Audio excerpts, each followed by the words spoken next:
Chapter 97. The relation of the people to their leaders.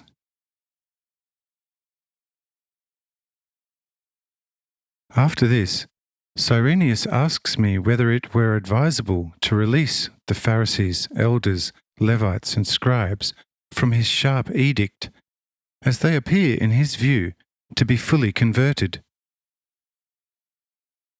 Say I, one should not, as an empowered legislator, be precipitating and enacting a new law. Once a law is enacted, one should even less precipitate in abolishing a given law, for here the law of sensibility should guide. Behold, when enacting a new law, you shall make enemies of all on whom the law imposed. If you abolish the law, none shall thank you, but rather reproach you as weak, and say triumphantly, "Do you see a tyrant, seeing himself outnumbered by enemies, who is toying to re-ingratiate himself with the people by suddenly abolishing the tough law? But he shall have few friends among the people, for once someone is a tyrant is so a second time, and doubly so when regaining power. It is therefore better to let a given law stand than abolish it too soon. But one can instead secretly lapse it, and whose transgressions against it occur, one can show leniency and not sentence too strictly. When a new leader emerges, it is then up to him to either completely abolish the laws his predecessor enacted, or to enact wilder ones commensurate with the spirit of the people.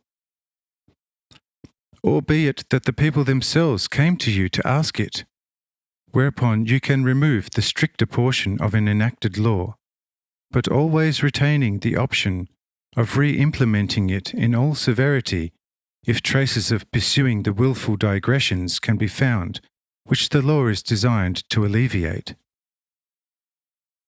Behold, this is the cleverness with which every regent should lead his subjects, if he desires to rule with gladness. A half-hearted, careless regent shall come to the constantly sad insight that he should not have allowed the people to grow over his head through excessive pliability. For peoples relate towards regents the way children relate to their parents. Strict but also wise parents shall have good, obedient and obliging children who will love and honour their parents, whilst over-pliable parents shall soon have their children growing over their heads, expelling and driving them from home. Love, coupled with earnestness and wisdom, is the eternal law. He who acts accordingly shall not stray, and the resulting fruits shall taste good and precious. Have you indeed fully understood me? Says Cyrenius, Yes, Lord, completely, and it has always been thus in the world. An excessively good and pliable regent's reign shall soon be over, but a too tyrannical one rarely lasts long. It seems to me that in the middle path rests wisdom, bliss, and their lasting solidity. Say I, indeed, so it is, midway, as I have shown you. But now let us return home, as afternoon has quite come along. Asks Cornelius, But are these elderly citizens who are going to stay here already asleep? These people could surely carry out their praiseworthy honouring of the Sabbath at home without disturbing those present with their sonorous snoring. For these people's snoring make one want to run away, a phenomenon most obnoxious to me. I can put up with plenty of hardship, but a sleeper's snoring can drive me to exasperation. Say I, Now, just let that be. Whilst snoring, they commit no sin. It is good that they are snoring, for had they been awake, they may have overheard what could have extremely offended them, which would not be good. But having slept soundly, they neither heard nor saw any of all that took place, and hence have taken no offence, and behold, that is good. But let us go now, and let these people sleep. After that, we began moving towards the door. But the Pharisees and elders rushed to the half-open door, quickly opening the entire big door, saying, Lord, it is written, Lift up your heads, O ye gates, even lift them up, ye everlasting doors, and the King of glory, to him be all our praise and honour from eternity to eternity. And Cyrenius says with friendly mien, Indeed, so it is and shall remain forever. The Lord be with you always. And they shout, And with your spirit, that you may show us grace as he does. Because until now your decrees have oppressed us severely, worse than death.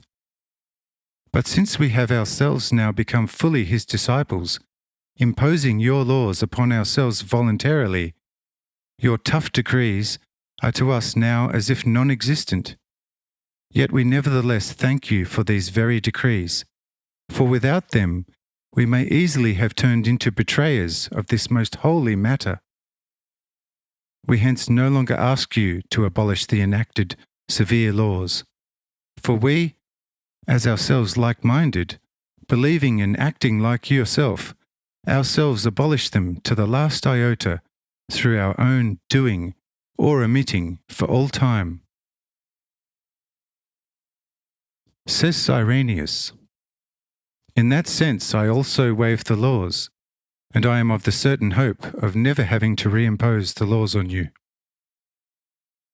Let yourselves therefore not be misled again, and strictly heed what the two angels of God have counselled you, and thus we shall remain the best of friends in God, and my rule shall not oppress you.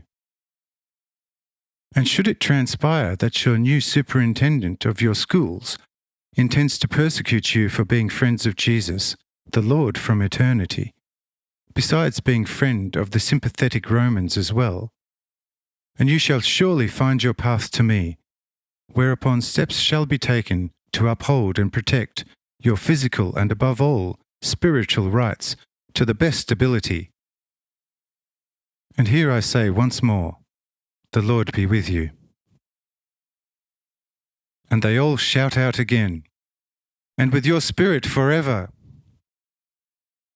Thereupon they bow down deeply before us, and we pass through the wide-open door and head for home, where an ample meal consisting of bread, wine, and divers sweet and fully ripe fruits awaits us.